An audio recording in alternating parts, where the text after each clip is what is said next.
República, deixo para o Marcelo Consentino, que é mais versado em Platão do que eu, e gosta mais, ou então vocês já viram abundantemente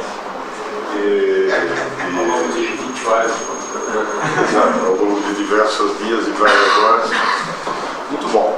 Então, pressuposto inicial, digamos assim, que é importante. Né? Ao contrário de Platão, né, o Aristóteles não vai tentar fazer uma filosofia do sistema político ideal. Né? Ele vai partir do princípio. Primeiro vamos observar o que está aí, o que existe. No total, parece, segundo ele menciona numa determinada parte do livro, ele fez a comparação e a análise de 158 constituições de diversas polis gregas. E algumas, Esparta, Creta e algumas outras, ele vai fazer uma análise mais completa e detalhada, vai expor e analisar. Mas o ponto de partida é a realidade da sociedade tal como ela existe e não a ideia. Isso não significa, né, que a razão não tenha nenhum papel nisso. Né? Pelo contrário, o papel da razão, portanto, da filosofia política, seria fazer não só a comparação, mas sim chegar à ideia, digamos assim, a forma mais perfeita, né, de Estado, com base na argumentação, e a partir daí fazer a crítica da realidade, a correção da realidade. Nosso propósito é considerar que forma de comunidade política é a melhor de todas para aqueles que são mais capazes de realizar o seu ideal de vida. Precisamos, portanto, examinar não somente estas constituições, mas tanto as que realmente existem em estados bem governados, como quaisquer formas teóricas que são consideradas, que são bem consideradas, que são estimadas. Porque aquilo que é bom e útil pode ser trazido ao uso. Portanto, nele sempre vai haver essa dialética, se quiserem, esse jogo entre aquilo que são as constituições dos sistemas políticos reais e aquilo que seria desejável nos sistemas políticos por questão de bem e de utilidade. Isso tem uma consequência, né? Aristóteles rejeitaria, portanto, qualquer espécie de sistema político perfeito, maravilhoso, ideal, e até de qualquer ciência política definitiva e ideal. Né? Por quê? Porque as circunstâncias concretas e reais das sociedades são variáveis, portanto, diversos sistemas e diversos modos de organização do governo podem ser aplicadas em circunstâncias diversas.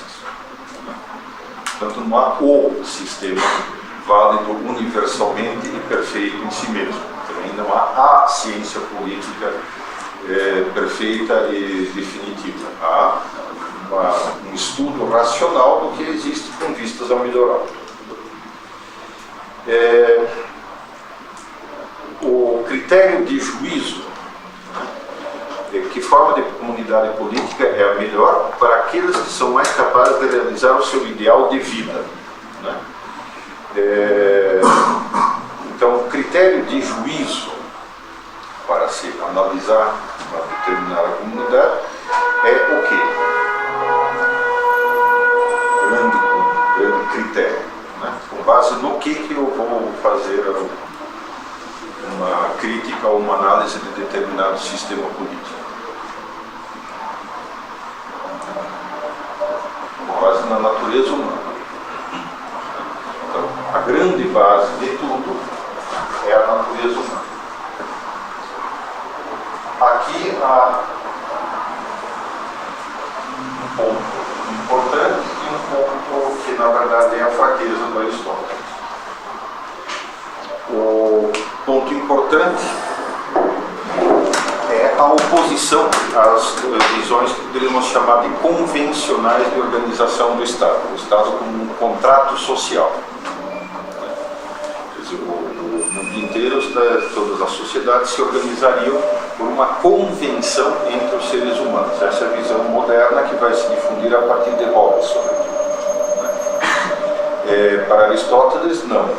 para Aristóteles, toda a antiguidade, né, e na verdade toda a Idade Média também, a sociedade é algo natural, que deriva da natureza humana e tem que ser julgada, não por critérios de utilidade convencional externa, mas por critérios de é bom para a natureza humana, né, serve para o bem do indivíduo ou não.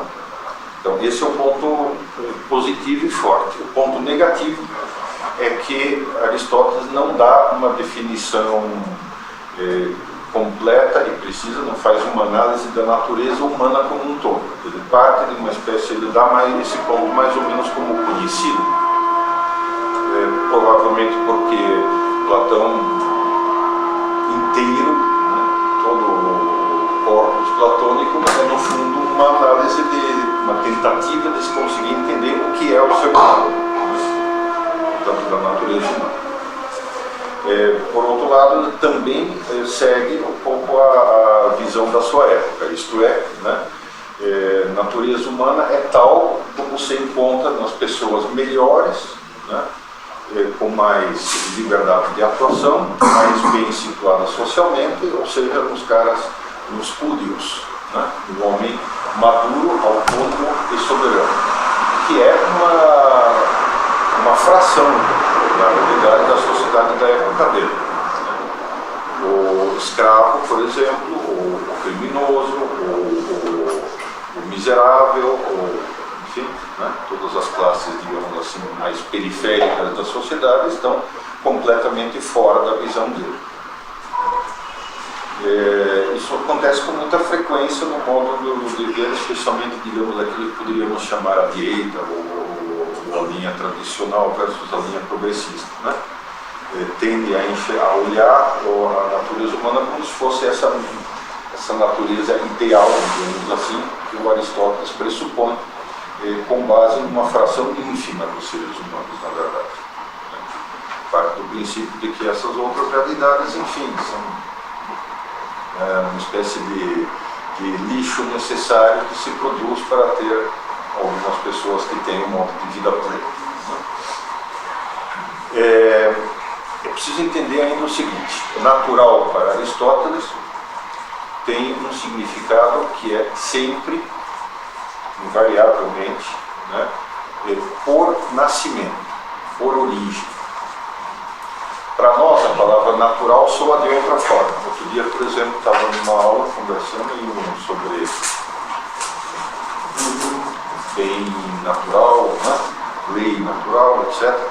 Uma pessoa em concreto, formada na FEFELESH, não por acaso, não conseguia entender isso, né, porque achava que não. Natural é comer, beber, dar a expansão do sentido, o sentido nietzschiano, né, de natural.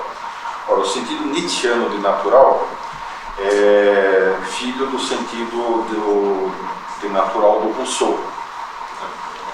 Então, para Rousseau, natural significa aquilo que é intocado pelo ser humano.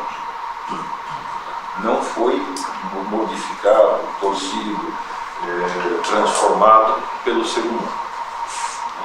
Tudo que implique uma ação racional tira a natureza. Nesse sentido, moral seria uma transformação artificial da natureza humana, né, uma imposição externa à natureza humana, que faria com que a pessoa se comportasse dessa ou daquela forma. Aristóteles não tem esse conceito. O conceito dele é: o ser humano é, ao mesmo tempo, razão, vontade livre e animalidade. Né? E, portanto, quer dizer, não se pode falar é natural para o ser humano usar a razão, é natural para o ser humano fazer filosofia, é natural para o ser humano contemplar a verdade de maneira racional, é natural para o ser humano atuar livremente, etc, etc, etc, etc. O natural tem sempre esse significado, isso precisa ter presente, porque senão não se entende mais ou menos 98,4% do que o Aristóteles diz. Muito bom. Origem do Estado. Então, aqui a primeira afirmação é realmente importante. É evidente que o Estado é uma criação da natureza e que o homem é, por natureza, um animal político. Daí a famosa expressão do zoon politikon, todo mundo cita, conhece, etc. O homem é um animal político e o Estado, ou a polis, é criação da natureza. Por que seria uma criação da natureza? Por que é a tendência humana a viver em sociedade?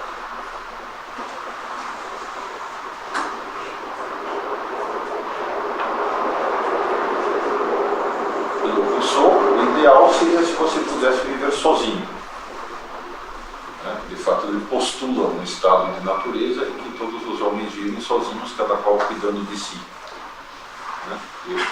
Cada qual cuida de si, eu de mim, tu de ti, e procura se salvar. Essa é a visão do Rousseau. Para Aristóteles, isso é um absurdo total. Por quê?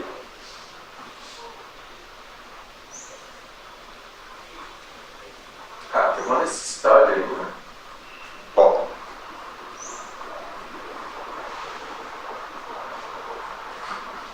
pô, sei lá, Henrique, você fica na solitária.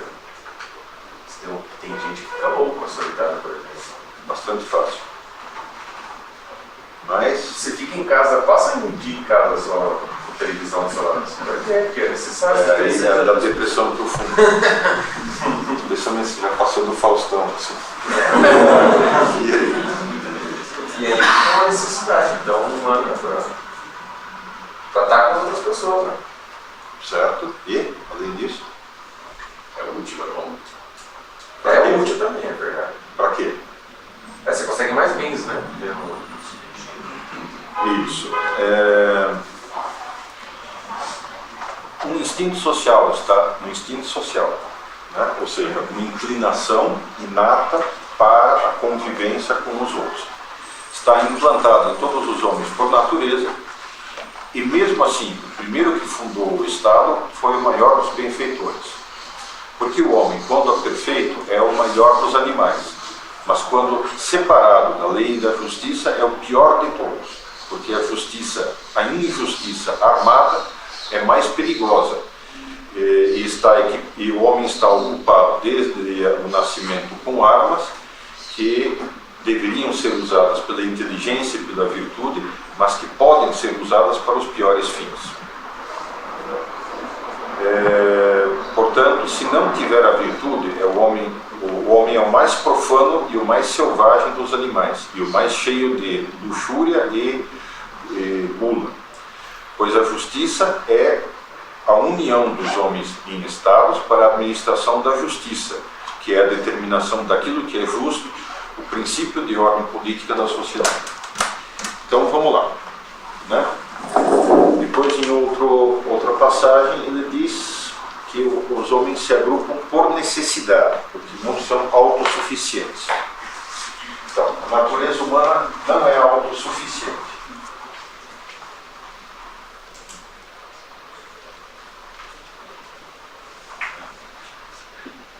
Uma pessoa que vivesse a autossuficiência desde o estado de bebê sobreviveria aproximadamente 2 dias, mais ou menos. Seria absolutamente nada. Para a própria existência de vida humana, são necessárias as outras pessoas, no mínimo para suprir as necessidades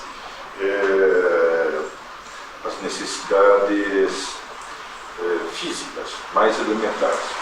Ninguém consegue se virar de maneira totalmente só. Segundo, o homem tem um instinto social que o leva a buscar a convivência. Aquele que por natureza e não por mero acidente está sem uma polis, ou é um homem mau, um animal, ou pior que um animal, ou está acima da humanidade, é um Deus. É como aquele homem sem trigo, sem lei, sem lar, que Homero denuncia. O solitário natural é sempre um amante da guerra. Pode ser comparada com uma peça isolada no dominó. Quer dizer, ele simplesmente está perdido. Como ele está perdido, a tendência dele é ser agressivo, é agredir, é levar os outros para o conceito. É o pior dos animais. Então, o instinto vai se manifestar.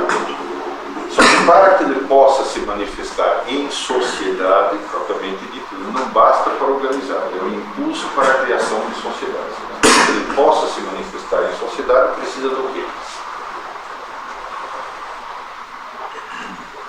Hierarquia. Antes da hierarquia, acabamos de ver isso na segunda citação, precisa de virtude e justiça. O instinto social precisa ser regulado pela virtude e pela justiça.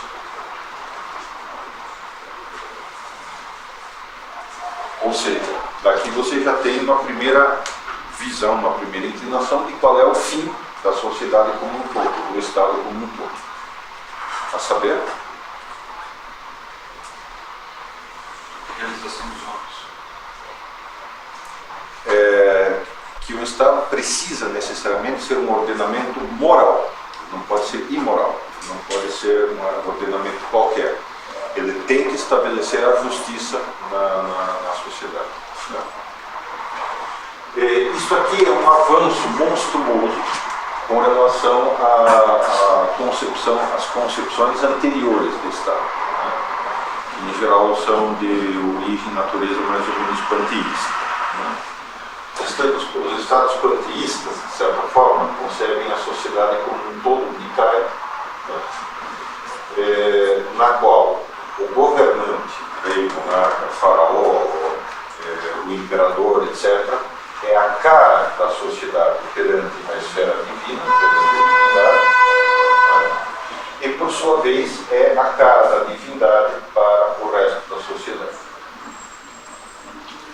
Portanto, Estado e sociedade, nessas concepções, egípcia, suméria, babilônia, acádica, persa, indiana, etc. e tal, são concepções unitárias. Não existe nada na sociedade que esteja fora do Estado, não existe nada no Estado que esteja fora da sociedade, a sociedade é divina, o Estado é divino, e a sociedade como tal dialoga com a divindade. Então, por isso, a divinização dos reis, faraós, etc. e tal. São considerados deuses e recebem as atribuições e o culto devido aos deuses. Até Roma, por exemplo, há o culto de Roma e César. A sociedade como um todo, bloco de sociedade. A sacralidade da sociedade, de certa forma, está exatamente na mesma linha da divindade. A sociedade como um todo é divina. No momento em que Aristóteles põe a sociedade como baseada, apoiada na natureza humana, o que ele fez?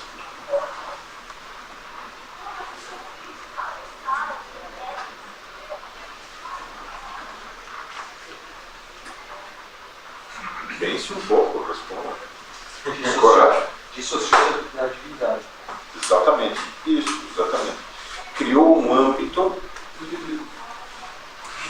ainda não com base nisso ainda, mas eu disse, tudo que diz respeito à política tem que ser julgado racionalmente. Não é objeto de revelação religiosa, não é objeto de pensamento religioso, não é objeto de religião, não é objeto de culto.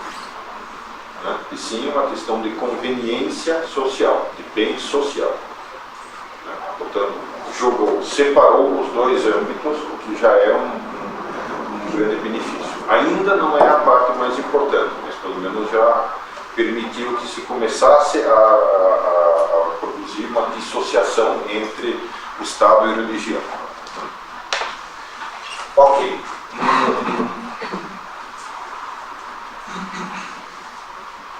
Só que quer dizer, Estado de religião não é Estado de moral, né? Como é que é? Estado de religião, mas não Estado de moral. Não Estado de moral, porque a moral para ele é racional. Portanto, pertence ao mesmo âmbito do Estado. Pertence ao indivíduo, pertence igualmente ao Estado. Tá? Depois a gente já vai fazer uma rápida crítica disso. Agora, então Então, se o Estado se origina, né, da natureza humana, como isso se dá? Então, qual que é a origem histórica do Estado?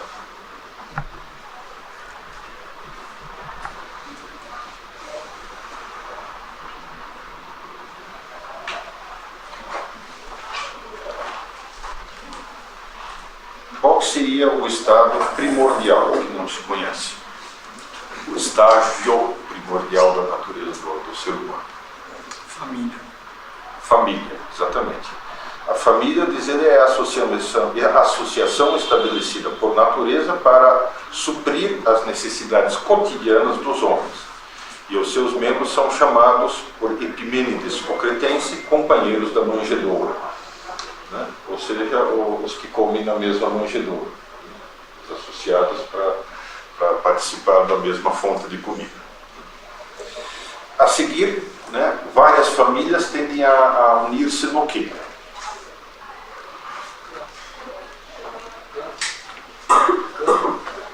Clã, isso, ou um clã relativamente grande é uma tribo, ou, quando já tem residência fixa, povoado. Então vai falar em povoados ou aldeias ou vilarejos, a palavra pode significar qualquer isso.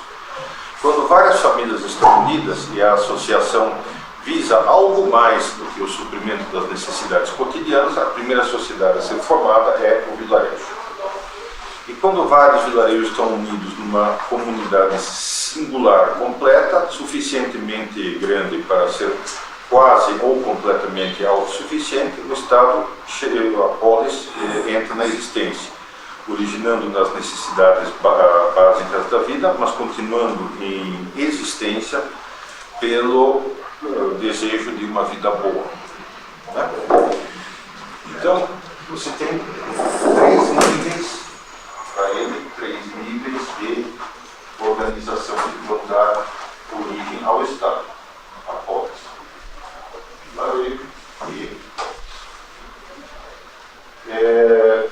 Necessidades básicas supridas aqui, as necessidades além das básicas supridas aqui as necessidades que já permitem uma vida boa. Né? Aqui, mal e mal, é alimentação e segurança, aqui tudo o resto vai surgindo daí. Né? Isso implica, né, agora, numa matização da origem metafísica. Então, o que o Estado é em si mesmo?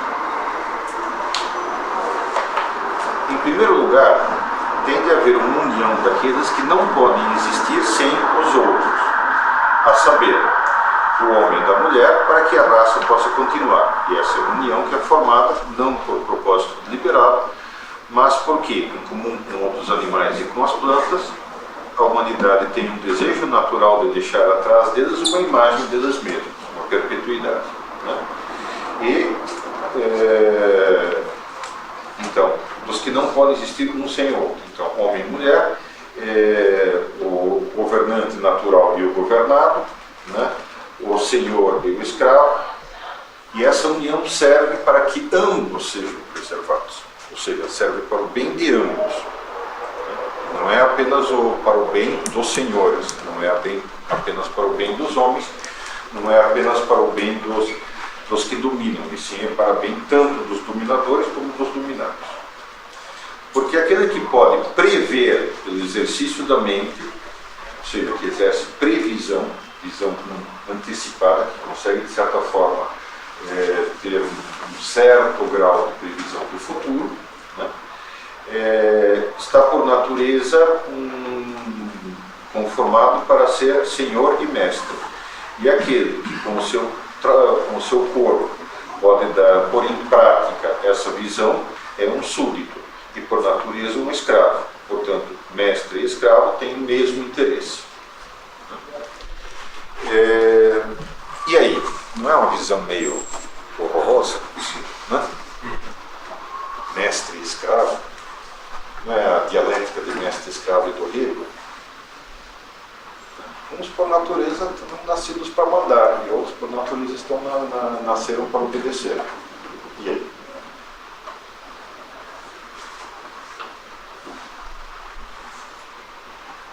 Pense. Ó raios. Vocês estão muito quietinhos hoje. Hã? Mas a gente, uma coisa, ele fala por natureza e não por ordem social. Por natureza. Ou seja, né, os filhos de reis então têm a natureza. Não necessariamente o cara vai ter a natureza para mudar. Não necessariamente. Não, isso é claramente distinto para ele. Isso não significa que a classe social determine se o cara tem essa capacidade ou não. Isso é como ele nasceu. Uns nascem para mandar e outros nascem para obedecer. Isso moldava, não é?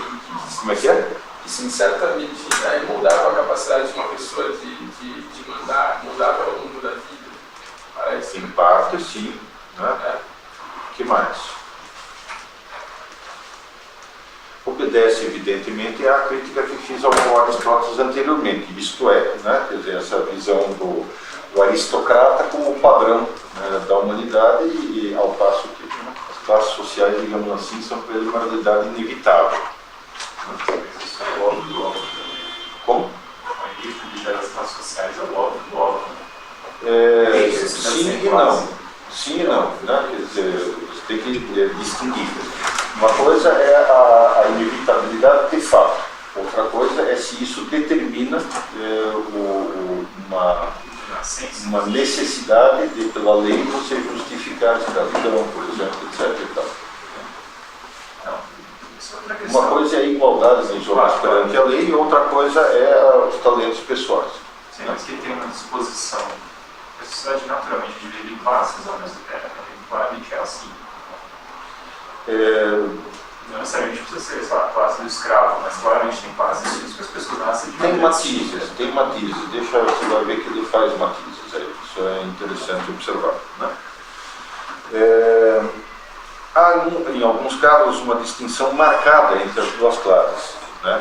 Senhores e escravos, tornando expediente e conveniente e apropriado para uns serem escravos e para outros serem mestres. Uns praticando obediência, os outros exercendo a autoridade e o senhorio que a natureza quis que tivesse. Mas o abuso de autoridade é injurioso para os dois. Isso é muito interessante. Quer dizer, nós somos bastante platônicos. como? Nós somos bastante platônicos. Sim, exatamente.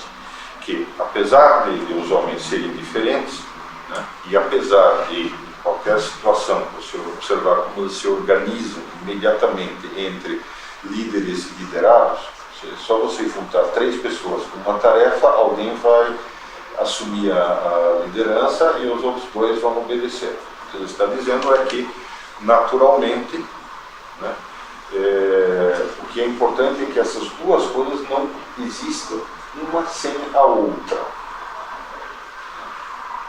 Não adianta, você não tem líderes sem liderados, você não tem liderados sem líder, você não tem uma sociedade se você não tiver pessoas diferentes com capacidades diferentes. Isso é um ponto importante. O que ele não conseguiu enxergar, né, por causa dos preconceitos sociais, é a fundamental igualdade do ser humano na diferença. Isso é o ponto que ele não conseguiu distinguir. Bom, embora ele tivesse, digamos assim, uma boa intenção. Isso indica também que a escravidão na Grécia provavelmente não seria tão opressiva como foi em algum outro momento histórico. Não houve revoltas de escravos na Grécia como houve em Roma, por exemplo. Na Roma imperial, a situação do escravo é muito pior do que na Roma anterior republicana, por exemplo. Agora, isso estabelece essa distinção, né, senhor-escravo, que não necessariamente precisa ser traduzido na legislação de senhor e escravo propriamente dito. Né? Na verdade, quase que na maior parte das vezes que ele diz isso, é melhor você fazer a distinção entre senhores e súditos, entre homens livres e homens assalariados. Essa distinção vai ter um longo eco histórico, né, e que chega até nós, porque fundamentalmente os senhores seriam aqueles que disporiam do tempo e do lazer suficiente para cultivar as artes liberais, né? Ou seja, fazer filosofia, se dedicar à contemplação, né? Poderiam estar acima, portanto, dispor do lazer suficiente para se dedicar às profissões, entre aspas, mais nobres, né? E que, portanto, o trabalho servil, que é o trabalho manual, né, seria um trabalho de ordem inferior, né, e menos adequado à natureza humana. Seria daí a distinção entre artes liberais, artes servis, condição liberal, condição servil, e nobreza, vileza, né? Na verdade, quase há uma identificação daquele que tem que trabalhar manualmente, né, com uma pessoa grosseira, mal formada, né? Isso é a palavra vilão, né, que no início significava simplesmente alguém que morava numa vila, um vilarejo. Né? A palavra vilão vai assumir o significado de cara mau, cara, né? Cruel. Muito bem. Então isso é um problema, né? Um problema básico de não captação da natureza humana e de basear o conceito de natureza humana apenas numa fração social da upper class, vamos dizer assim. Agora, diz ele, né, quanto à origem metafísica do Estado, compõe-se de polis e indivíduos. Indivíduos associados em associações menores. A polis seria naturalmente, por natureza, né, prioritária sobre o indivíduo. Até aqui parece... Confere ou não? Posso voltar só um segundo? Digo. Porque ele fala que a realização completa da natureza humana está na contemplação da verdade. Isso. Então faz todo sentido que seja mais próximo da verdadeira natureza humana quem tem o tempo e se dedica. Será? Né? Essa é a grande coisa. Veja, o interessante que o Tolkien, por exemplo, né, fala de subcriação. E ele se compara uma e outra vez, basta ler o livro Pai Negro, por exemplo, né, um dos contos dele, que é uma espécie de conto autobiográfico dele, meio simbólico. Ele se compara a si mesmo a alguém que praticamente tem que fazer um trabalho servil. Aliás, dentro dessa visão, da visão aristotélica, dentro dessa classificação, o trabalho de artista, por exemplo, do Fídias, dos pintores gregos, ceramistas, né? Todos os trabalhos artísticos são trabalhos servis. Né? Quer dizer, no fundo, o preconceito do Aristóteles, o erro de Aristóteles é de uma visão excessivamente intelectualista da contemplação, como se a contemplação fosse única e exclusivamente estudo de filosofia, né? E tem uma forte tendência racionalista e exagerada. Um artista que põe em prática e cria obras de beleza não é tão ou mais contemplativo do que um filósofo. No entanto, ele tem que fazer trabalho braçal para ser um bom artista. Boa parte da arte moderna é justamente a tentativa de você fazer arte sem trabalho braçal. Eu não quero me submeter à regra, não quero ter o trabalho de aprender a regra, não quero ter o... Consegue entender isso ou não? Quer dizer, há uma forma de contemplação que é uma contemplação mais plena, que é a contemplação que envolve a totalidade do ser humano. Isso já durante a Idade Média se começou a entender claramente. O lema da ordem dominicana é contemplata ali strade. A contemplação não está completa enquanto você não se mergulha no trabalho de fazer os outros participarem dela. Isso é um trabalho braçal. O professor, o Aristóteles, é servil, um escravo que ensina. O pedagogo, pedagogos, é o escravo que leva a criança até a escola. Mais tarde vai ser o escravo que ensina a criança da classe superior. Faz sentido distinguir o escravo do mestre pela independência, pela capacidade de determinar o seu próprio destino. Tipo, o escravo, até fazendo uma analogia com a sociedade atual, tipo, um assalariado, uma pessoa que trabalha em uma empresa, cumpre o destino de outra pessoa, não a dele próprio. Exatamente. Então o escravo da época estaria cumprindo os desejos não dele próprio, mas Sim. do seu mestre. A palavra escravo em Aristóteles às vezes se refere aos escravos propriamente ditos ou então a qualquer pessoa que tenha essa condição, né? Agora também aí é duvidoso até que ponto você não pode realizar os seus desejos se você tem que trabalhar para outro. Você precisa ser sempre dono do seu próprio negócio para poder ser feliz? Se for, então ninguém pode ser feliz praticamente.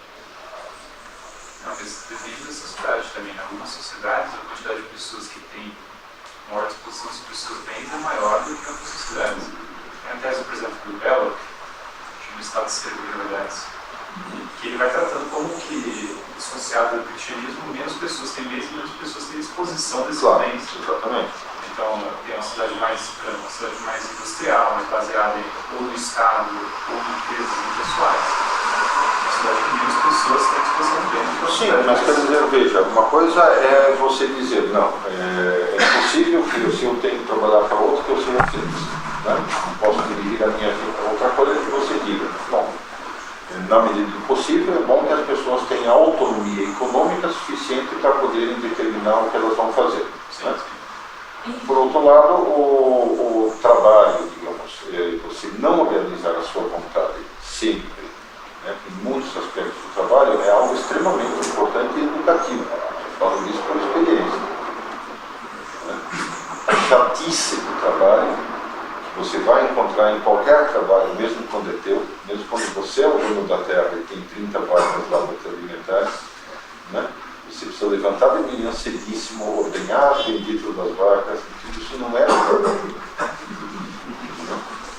Você precisa levá-las para o pasto, você precisa cortar feno, você precisa não sei o quê. Isso não é legal. Né?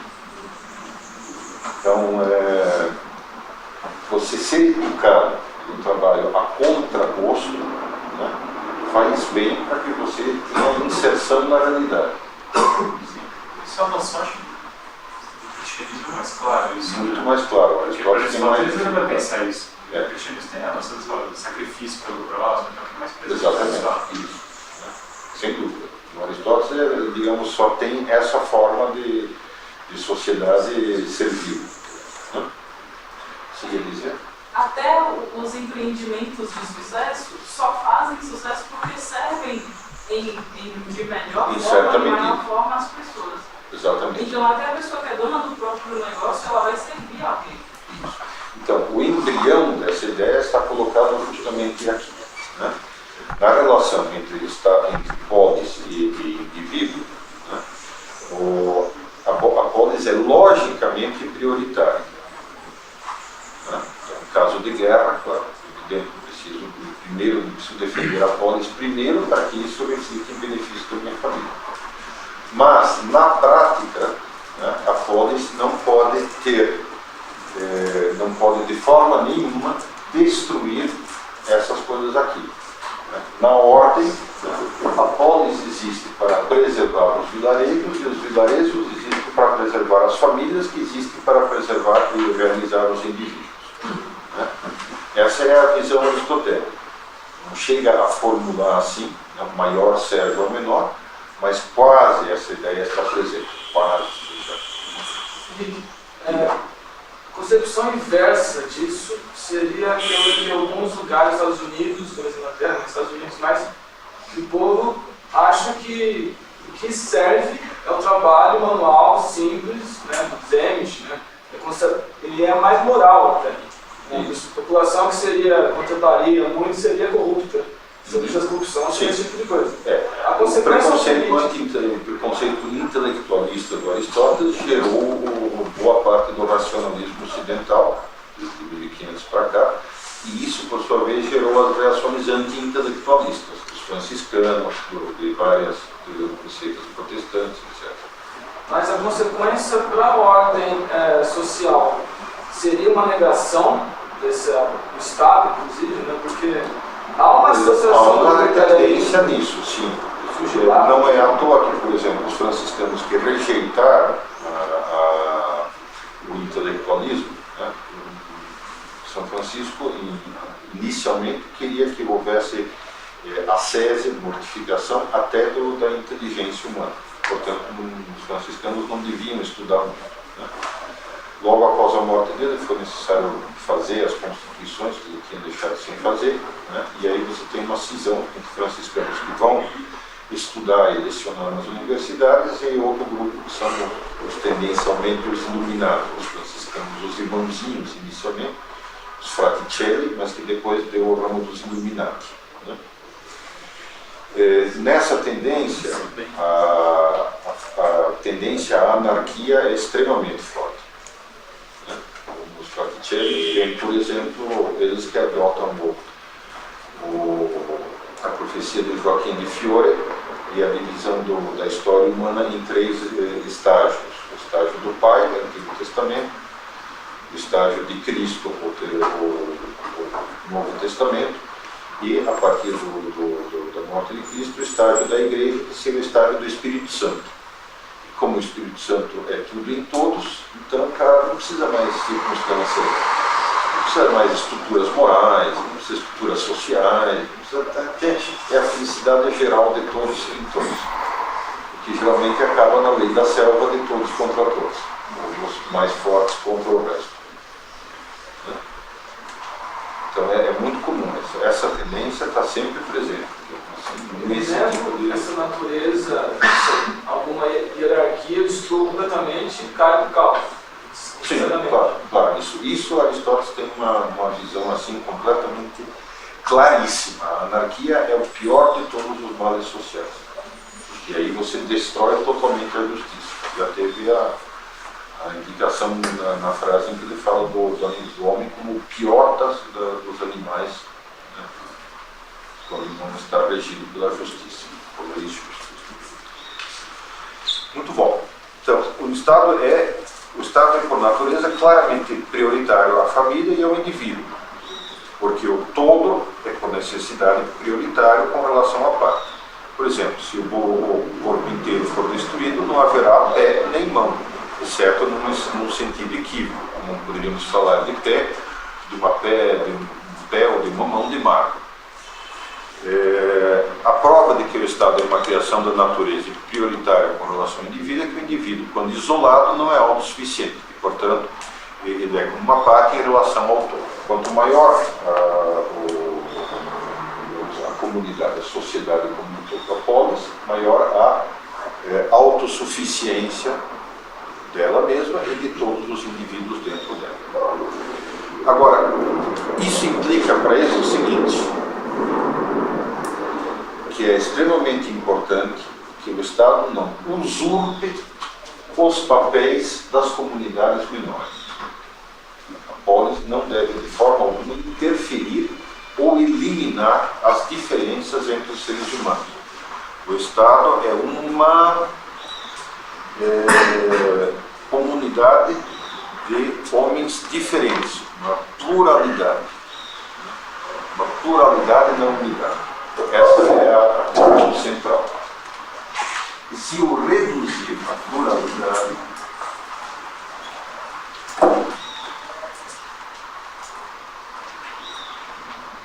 como Platão queria fazer na República, por meio da posse comum, por todos os homens, de todas as mulheres, por todos e todos os filhos, na posse dos bens de produção e no consumo dos bens, etc. e tal, né? Você esmagaria e desvirtuaria o Estado porque ele deixaria de ser essa pluralidade. Parto da premissa do argumento de Sócrates, que diz que quanto maior a unidade do Estado, melhor.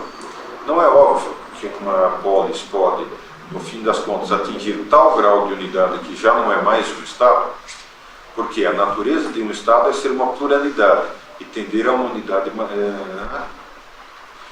E, ao tender a uma unidade maior, deixa de ser Estado e se torna uma família.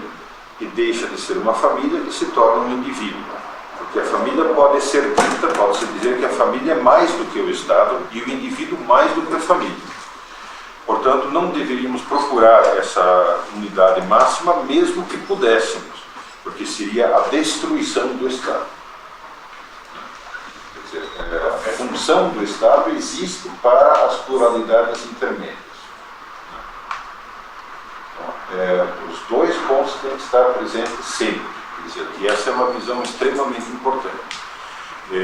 Os sistemas de tipo comunista, igualitário, etc. e tal, sempre tenderam a querer aumentar ao máximo a unidade, para que a sociedade como um todo funcionasse como um indivíduo, mesmo não um ser. Portanto, daí a eliminação de classes sociais, a procura de uma igualdade absoluta entre todos os cidadãos, uniforme. Até recentemente a chinesada toda andava de uniforme maoísta, né? Tudo igualzinho, tudo padronizado, tudo... porque teoricamente se pensava assim a unidade da sociedade seria maior e haveria menos brigas e tal. Pelo contrário, Aristóteles mostra em todos esses casos, apontados pela utopia platônica, ele mostra como isso aumentaria as divisões e as brigas. Pelo contrário, é muito mais interessante você ter cada pessoa, as famílias serem individuais, né? Cada pessoa ou família ter a posse de uma determinada propriedade, de mesma produção, né? Mas até certo ponto o usufruto dos bens seria comum, seria bom, mas só até certo ponto. Primeiro... Daria para trazer uma palavra entre o panteísmo, que o senhor falou que havia o todo, e o absolutismo como um Estado totalitário século XX, seria fundamentos próximos da visão do ser humano, da sociedade? Totalmente, porque na verdade esses sistemas são uma espécie de panteísmo materialista, né? Como não há... Aqui há co-princípios, né? Quer dizer, a sociedade estatal seria como se fosse uma forma lógica de uma matéria que seriam os indivíduos e as outras formas inferiores, família, vilarejo, etc. Né? Então há como que dois co-princípios da sociedade. No panteísmo há um co-princípio só, que é a substância divina.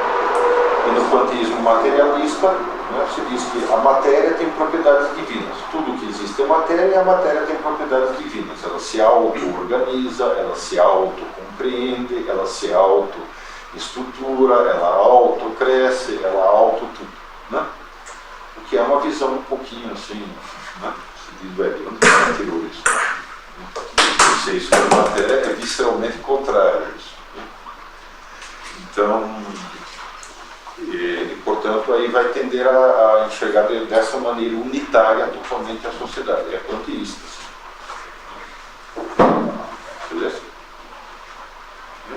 Isso aí seria um embrião do princípio da subsidiariedade? Sim, um embrião do princípio da subsidiariedade. Não está chamado assim, não há noção clara disso ainda, mas a tendência, digamos, da doutrina aristotélica sobre a sociedade como entidade natural é exatamente essa. Muito bom. Então critica firmemente a República. Aliás, é interessante ver, muita gente diz, não, Platão estava querendo fazer uma ironia ao descrever aquela sociedade perfeita na República. Tá? Mais ou menos duvidoso. Aristóteles que teve contato direto com Platão, foi aluno direto, conhece a República praticamente, a obra, a República na sua fonte, leva inteiramente a sério e faz a crítica, né, com toda a seriedade. Não parte de nenhuma, não dá nem chance para que aquilo seja irônico. Então, finalidade do Estado. Aqui temos um ponto que, mais uma vez, é importante, mas é perigoso. Né? O Estado é uma comunidade de algum tipo, toda comunidade é estabelecida para algum bem. Porque a humanidade sempre atua a fim de obter aquilo que pensa que é bom. Mas se todas as comunidades agem em função de algum bem, o Estado ou comunidade política, que é a mais elevada de todas, que abarca todo o resto, visa o bem em um grau maior do que qualquer outro, o máximo bem.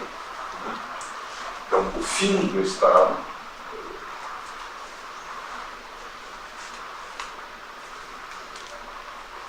seria o máximo bem.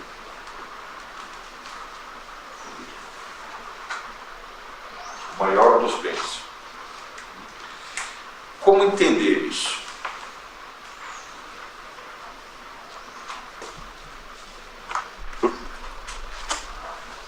Como entender isso?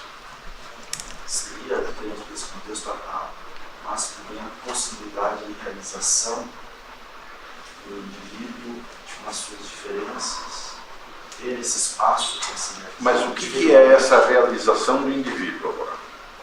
É a realização da sua natureza. E você atinge a realização da natureza humana através, aristotelicamente, através Das virtudes e da das sabedoria. virtudes, exatamente, das virtudes e da verdade. Né? Então, isso dá origem à interpretação que o juiz da Corte Suprema alemã, agora não vou lembrar o nome, chama de ethos de verdade e de justiça. Aristóteles é ainda vago demais para falar isso. Né? E ele, na verdade, abrange mais do que isso. Mas, nessa visão, fundamentalmente, que é baseada no Aristóteles, o papel do Estado deveria promover o quê? A virtude dos indivíduos. O Estado existe para produzir indivíduos moralmente bons. Qual é o problema disso? Que nem todo mundo quer ser bom, né? Que nem todo mundo quer ser bom, né? Certo. E aí? Então se deve reprimir os maus e fomentar os bons, não é isso? Assim você... Não é quem vai dizer quem é bom e quem é mau, né? Mas para Aristóteles tem um detalhe aí que é a lei natural. Não, tudo bem, mas quem é que interpreta a lei natural? Pois é. Mas então, Os mais sábios. E quem é que vai dizer que o PP é bom ou mau? O comitê ético da presidência? de O qualquer forma, comitê ético do CRM, da OAB, então, mas tem uma diferença entre Aristóteles e o Estado moderno. O Estado moderno, não, a diferença é brutal, quer dizer, esse foi o fundamento do Estado de tipo medieval, né? Ele enxergava como sendo a sua finalidade difundir ao máximo a verdade e a justiça entre os homens. no Estado moderno, o comitê de ética vai determinar se você é o bom ou o mal. Numa perspectiva aristotélica, o indivíduo ele não pode se pautar pela vontade dele ou pela vontade geral. Ele tem que levar em consideração uma série de coisas. Ele tem que levar em conta direito natural, que aí implica uma relação de justiça horizontal. Então, isso Estritamente, lei natural não é um conceito aristotélico. direito natural. Direito de Fizer de Caio, né, que ele chama no livro 5 da Ética Nicola. Que é o quê? É uma relação de justiça vertical, que é dar a cada um que é devido de maneira imparcial. E essa relação de justiça não é Aristóteles. Pressupõe que você obedeça à natureza humana, a natureza das coisas e a ordem divina também. Pressupõe que você está obedecendo à divina. Então, numa perspectiva aristotélica, o governante ele é contra uma moral que está acima dele. Certo? Que não é infalível, não significa infalível, mas em nenhum momento ele fala que o Estado vai ser infalível. Ele apenas fala que se falta dessa forma. Aí ele é controlado, de certa forma, por essas forças acima dele, da realidade. No Estado moderno, como disse o ministro Aires Brito, nós fazemos a lei, né? Nós somos a vontade do povo, nós cumprimos a vontade do povo.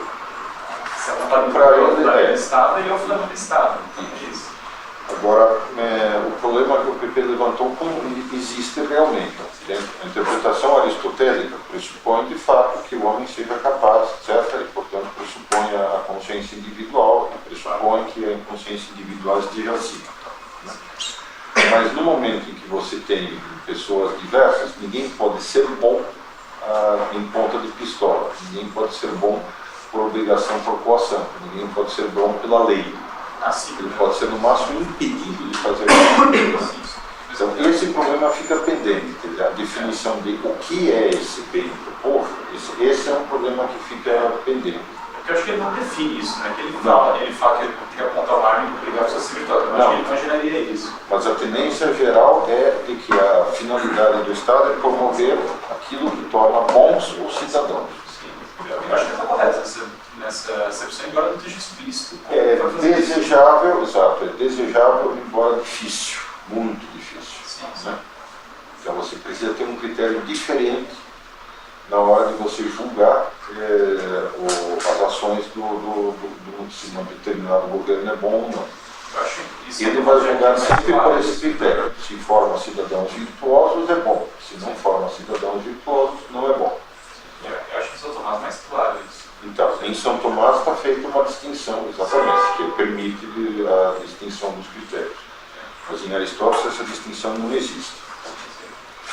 Por outro lado, né, também de história embrionária, você pode entender que o máximo bem seja o maior bem em todas as dimensões de todos os indivíduos que compõem aquela comunidade. E aí, embora não use a expressão, ele está, de certa forma, apontando para o bem comum. Também antes da época. Vocês veem que há um monte de elementos, né, que vão surgindo e que vão começando a entrar na história das ideias políticas graças ao Aristóteles. Embora ainda sempre de maneira insuficiente, de maneira imperfeita e de maneira embrionária. Bom, na próxima vamos ver um pouco formas de governo, segundo ele, políticas e as revoluções, que esse é um tema extremamente importante. Mas as três, digamos, coisas básicas são essas, né? A origem da sociedade como um todo e dos estados é de natureza humana. As diferenças dos homens, né, exigem que os estados sejam plurais, não podem ser unitários ou igualitários. E quanto mais plurais, mais ricos, melhor eles promovem o bem comum. E o Estado está a serviço do bem e da verdade. Beleza? Alguma pergunta? Não. Vocês estão muito quietinhos hoje. Tá? Estou cansado já, né? Foi estafante. O Dante Alighieri ele vai falar que o bem e a virtude só o cristianismo pode promover. Ele pega e se baseia em Aristóteles para isso. Isso, exatamente. Não, isso é totalmente aristotélico. Só que tem um grande problema. Quando você tem uma sociedade com muçulmanos e cristãos, como é que você faz? Muito bem. Então é isso, senhores. Muito obrigado pela vossa paciência. E até